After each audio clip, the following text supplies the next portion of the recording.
Hi everyone, my name is Bianca Ordonez. I'm HIV positive. Someone just sent me the story, and it's only just nice and natural and normal that I react to this. So, very interesting story. Follow me. Let's go. Hi everyone, my name is Bianca Ordonez. I'm HIV positive and this is my story. I want to start off. Ooh. So you see that HIV doesn't show in the face. See how beautiful this girl is. See how cute, fine. Like, this is a girl that you can toast on the road. This is a girl that I can toast on the road. This is a girl that I can talk to, like you can talk to. Normal, fun, beautiful. You see, it's not showing on the face. Okay, let's go. Heavenly Father, for this beautiful and perfect day that you have given us all, I pray that you help me spread your message of forgiveness and repentance, that you can make everything broken whole. May you touch the hearts of everyone that's watching this. In Jesus' name, amen. Where to begin? I guess on the night that I met the guy that infected, I was on a date with this guy and his girlfriend. I got really drunk, he got really mad. By the time that we parted ways, I was extremely drunk. What? What kind of story is this? You are on a date with a guy and his girlfriend. Man, like, I don't understand. You're on a date with a guy and his girlfriend. Who goes on a date with a guy and his girlfriend? You either go on a date with the guy or you go on a date with the girl. Like, what do you mean by? Anyway, let's go on. Now, if you've seen the other videos, I go into detail about what happened on the date. It's really embarrassing, so I don't like to repeat it. Just go back to the video. That night was just like a culmination of all the bad decisions I've made. Let's recap. I'm on a date, the date goes bad. He does not want to see me for the rest of his life. So I'm not with the date anymore. I'm in the streets by myself, walking aimlessly because I was drunk. And so I run into a group of people, and knowing myself, hold on. You go on a date with a guy and his girlfriend, you get mad, you get drunk, both of you separate, and now you're now walking on the road aimlessly and you say something nasty to someone on the road. Oh my god, this is why I always say, guys, men, be in your daughter's life. The difference between a man in his daughter's life and a girl that didn't have a father in her life is stark. The difference is large. Like, god. So you get rejected at a date, or you have a problem at a date, and you now start walking on the streets aimlessly. What that means is that you don't have a house to go to. What that means is that you're looking for a pity party. What that means is you're looking for who will talk to you, or you need, like, who walks on the road aimlessly. You have a problem, you go home, you go to your family, you complain to your dad, you complain to your mom. Oh my god, I will say this again. Fathers, be in your daughter's life. The street to get closer to me, and he has a phone in hand and puts it right in my face. I knock the phone from his hand. It falls onto the floor. He curses me out and then puts it even closer. So at that point, I feel extremely violated and I'm belligerent. I have a history of trauma with men, sexual trauma with men, childhood sexual trauma. You see, I said it. Now, she just admitted that she has a history of sexual trauma with men. From the headline of this story, you should know where the story is driving towards. But she just admitted she has a history of trauma, sexual trauma with men. And it still boils down to men being in their daughters' lives. You can't underestimate the power of a man being in his daughter's lives. I know now it can be crazy, especially if you're with a partner who has trauma herself or isn't healed herself, or you're in a big mama drama. It's very crazy. A lot of crazy stories, big mama stories and all of that. So yeah, look at now, someone pointed the camera at you, you cussed the person out, and this is on the streets where you know that you're not safe.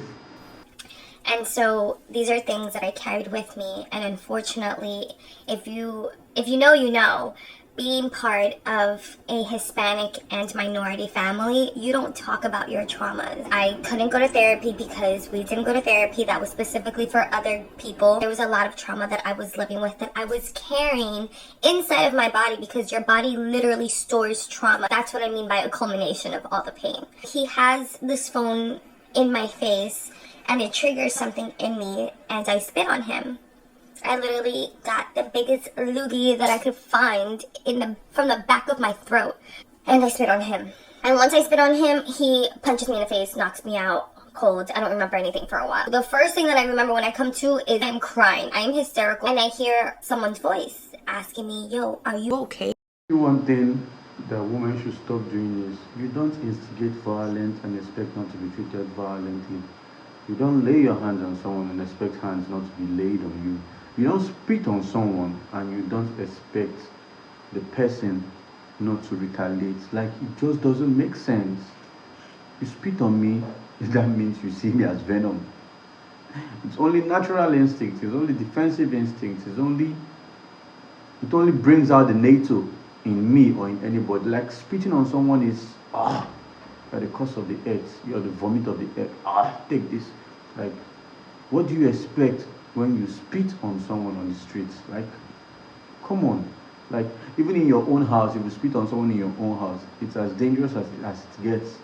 Then imagine doing that to someone on the street. But we're in for a long ride with this story, so let's go. And I hear someone's voice asking me, "Yo, are you okay? Are you good, Ma?" Are you okay? My eye is like so swollen. I'm recording on my phone, right? So I was like, "Oh, you want to record on your phone? I'm gonna record on my phone." This person who asked me if I was okay is obviously not the same person who knocked me out. So the person who was asking me if I was okay ended up being the person who infected me. He picks me up and takes initiative on trying to get me home. He escorts me to his car. People are also in the car. During the time that he is taking everyone else home, and people in the car are like, "Yo, leave her on the side of the road." I was probably still being belligerent, but I'm still a human being. So at this point, he's asking me for an address, but I'm not giving it to him. In the space of just one night's time, you've met no less than 3 different men who have all taken advantage of you, one way or the other. First, it was the guy you went on a date with him and his girlfriend. Like, that's even so crazy. That shows how messed up psychologically and mentally and emotionally that you can be. You go on a date with a guy and his girlfriend. Everything about this girl screams, "I need love from home. I need love from home. I'm unloved at home." Then the second person you go to meet, you meet on the road, he's flashing a camera on you, and that's because he sees you're vulnerable. He's flashing a camera on you and you pour speed on him. The third person you now meet is asking you, "Are you okay?" after you received a punch on the face. Do you see how this sequence of events from the beginning would have been avoided if this girl had a fatherly figure that she loved and who loved her and who protected her? Let's go. Because I'm drunk. Instead of taking me to like a police station, hospital, etc., he's like, "You know what? I'm gonna take you to my place." He takes me to his place. I remember walking into his place, but that's the only thing I remember. The next morning, I woke up in such a daze that I wasn't even sure if I was alive. And then I realized that I couldn't open my eye, and that's when I started crying. I am facing the wall, so I don't know who's behind me. Once I start crying, he wakes up, or he's been awake, and he's like, "Come over here." Like, I don't remember this person at all. I don't remember what this person looked like. And I was so scared to turn around and be appalled by what I saw, right? I turn around and it's him. I'm like, could have been worse. This is the ignorance, right? This is behind HIV. Because this guy was literally dying from his untreated HIV, potentially AIDS diagnosis. I thought he was cute. Oh my God.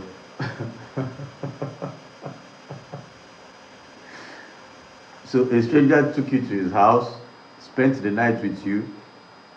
Like, you woke up, you saw yourself in a stranger's house, and the moment you turn and hear his voice, I turn and you see his face, the first thing that comes to your mind is, it could have been worse. I think he's cute. You see, like I said, so if he was ugly, then you would have had a negative expression. You see, all of this still boils down to the love that is gotten from the home, the love and the security that the home gives you. Do you get? If you have that love at home, not everything will move you. Like, you wake up in someone's house in the morning after you've been assaulted severally at night. You should be scared. You should be thinking of how to run away. You should be thinking of how to call the police. That should be your first instinct. You should be thinking about how to call your dad or an elder brother or a manly figure in your life. Instead, you turn and you see a fine face and you're like, oh, he's cute. Okay, let's see how the cuteness goes. So ignorant. Please, I'm begging you, if there's anything that you can take away from this video, is that HIV does not have a look. You could be sleeping with someone who is literally counting their days. I start questioning him. Did we have intercourse? He basically lied to me and told me that we didn't have intercourse, but I'm like, I'm naked, you're naked. I think we had intercourse. And I think at that point he was just really scared that I was going to say that he, like, assaulted me. But, which I do believe that he did. Please do not have intercourse with someone who is drunk. Especially if you yourself are not. Especially in the state that I was in. Because I wasn't tipsy. I was far beyond that point. He eventually drops me off at home. We go our separate ways. But he's persistent about being in my life. He calls me, checks up on me. Oh my god. So this is not even a one night stand, because I can't even call this a one night stand, because you just had sex with a guy that picked you up on the street. No fear in you, no shame in you. You're supposed to rush to the hospital and do tests and take drugs. Do you get? You're supposed to take care of yourself at that moment. No, you relax and you develop a relationship with this guy. Okay, let's continue. We embark on this relationship, right? And the only one that ends up being in a relationship is me. He is still doing whatever he pleases. He knows how to set his boundaries so well. He knows how to keep his... See the problem I'm talking about? Now, because of this need of acceptance, this need for acceptance, this need for love, this need for care, anybody that comes in and shows even the most minimum of effort, you pick up the person, you go for the person. If not, explain to me why you are even having a relationship with this guy. Meaning that the sex is not just only for that day, it continues, it's continuous. You see what I'm saying? Many different lives, separated, and he remembers all of his lies. So we were together for 7 or 8 months total. It's hard to describe what I felt because I'm not sure what parts of it were real and what parts of it were manipulation. I did need therapy after our relationship, not just because of the HIV. Actually, I didn't receive any therapy for the HIV, but it was mainly because of the gaslighting that I received. I wasn't really sure about what was real and what wasn't real. During that time is when I acquired HIV. I can't say that I acquired HIV the same night that I met him. I will say though, I started getting symptoms 3 weeks after the night that I met him. His viral load was very, very high. The higher your viral load, the easier it is to infect. I was sick for about another 3 weeks. During that time, he was very much like, can't give me what you have, don't worry, I can't get sick, I just want to take care of you. It's really hard when you're with a narcissist. It's really hard to differentiate like what you should have done versus what you feel like you're able to do. You become them, essentially, and you start thinking like them, start thinking for them, like, oh, what would they want me to do? I ended up getting tested 5 months after we met. The reason why I ended up going to the doctor is because even though I wasn't symptomatic anymore, like there were 2 symptoms that persisted. One of them being consistent, unending yeast infection. So I would take clindamycin like maybe once a week. I would be good for a couple of days and then the yeast infection would come back. Discovered that I had thrush, which is kind of like a consistent yeast infection. I'm not saying that everyone that suffers from thrush has HIV, but I'm saying that that was a symptom that I experienced. And then the second thing that was very odd to me was that it was so painful to have intercourse. Actually, he experienced the same thing too. During this time, he was very unwell, but I didn't know what it was. And I realized that I was in a lot of pain and that the clindamycin wasn't curing my yeast infection. I was like, okay, I don't have insurance, so I'm not going to go to the doctor, but I could go to the clinic and explain to them what's going on since it's down there. Maybe they have an answer or they can refer me to someone else that can give me an answer. Mind you, I got tested the day before I met him. The entire panel came out negative. The night before I went to the clinic, I had this like gut-wrenching feeling that I was going to get very bad news. Man, oh man, this story. I think this girl should continue her therapy. Just from the little I've heard, I'll be surprised if this girl is not bipolar. She has a conflict of emotions. Um, she sounds or comes across as someone that has a lot of highs and a lot of lows, and that's why also she needs this relationship. So let's continue the story. Let's see where it goes. I wasn't expecting it to be HIV.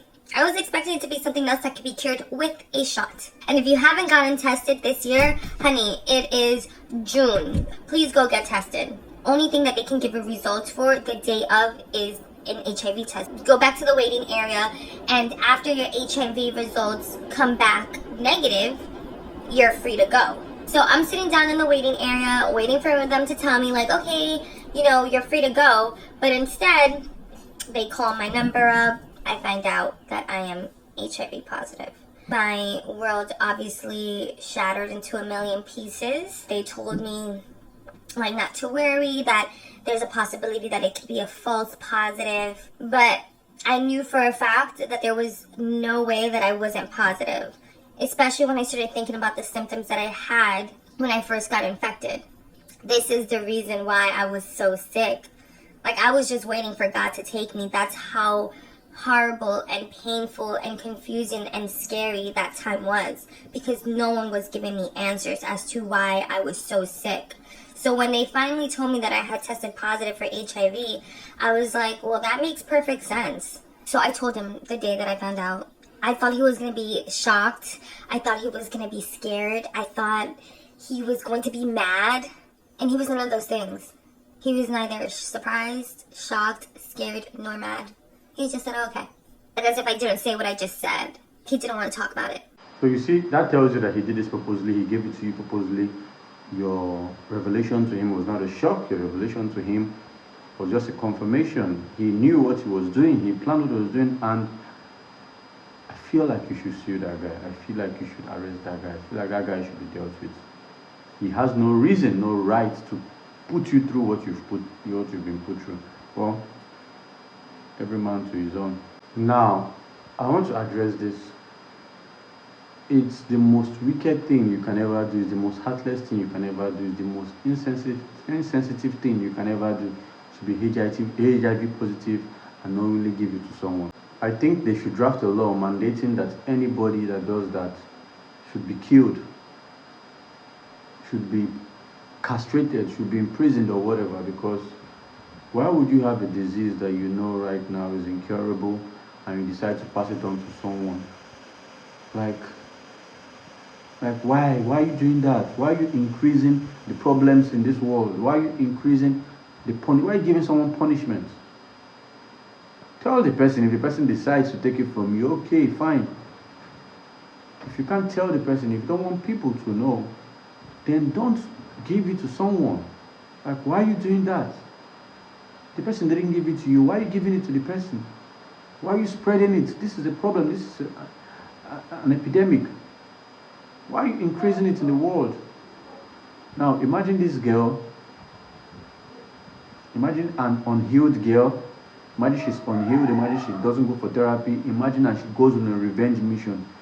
Do you know how many people this beautiful girl can give this thing to? Do you know how many men this beautiful girl can give? Even women, do you know how many she can give it to? So that's the most evil thing, and I feel like nobody should ever do such a thing. If you have that problem, if you have that issue, you get treated. Don't ever share this to someone else. Purposely infect people. That's the height of wickedness. And what even makes this guy, if I was this girl, I'll be suing. I'll be taking this guy to court. I'll be dealing with this guy, because what makes this even very, very bad is that the guy saw she was vulnerable. He took her to his house. Okay, you want to commit such a terrible act on her. Why couldn't you protect yourself? Why couldn't you protect her? Why do you have to give it to her? Already, like, it's already as bad as it is already. Like, so why are you now passing it to her? She's already vulnerable. She's gone. You want to do what you want to do. Okay. Why, as bad as that is already, you now decide to give her an infection like HIV? You should be shot, man. You should be shot. You should be hung on a tree and shot, man. So I just feel like legislation should be passed that would make it a very big crime for a HIV carrier to pass the infection to a non-HIV carrier. Like, it's just terrible, and I feel like it's just heartless, and I feel like it's just indecent. And it shouldn't just be HIV. Like, if you have any disease at all, like, and it's a communicable disease, why should you share it to someone else? Like, why pass that to someone else? Like, that's so evil. Okay, so a lot of people, whether young or old, should look at themselves, go for therapy, get healed, ask questions, revisit your life. What are you doing right? What am I doing wrong? What do people complain about? What don't people like? What do people love? Ask yourself all these questions. How do people see you? How do people view me? Do you understand? Can I be better? Can I be worse? And you will find out that a lot of people are carrying trauma, and you end up passing it to a new generation, which is not a good thing. So, peace to this girl. I'm happy she's found Christ. I'm happy she's living better. And yeah, it's all love. Don't forget to subscribe. VOB Media. Peace out. One. Bless.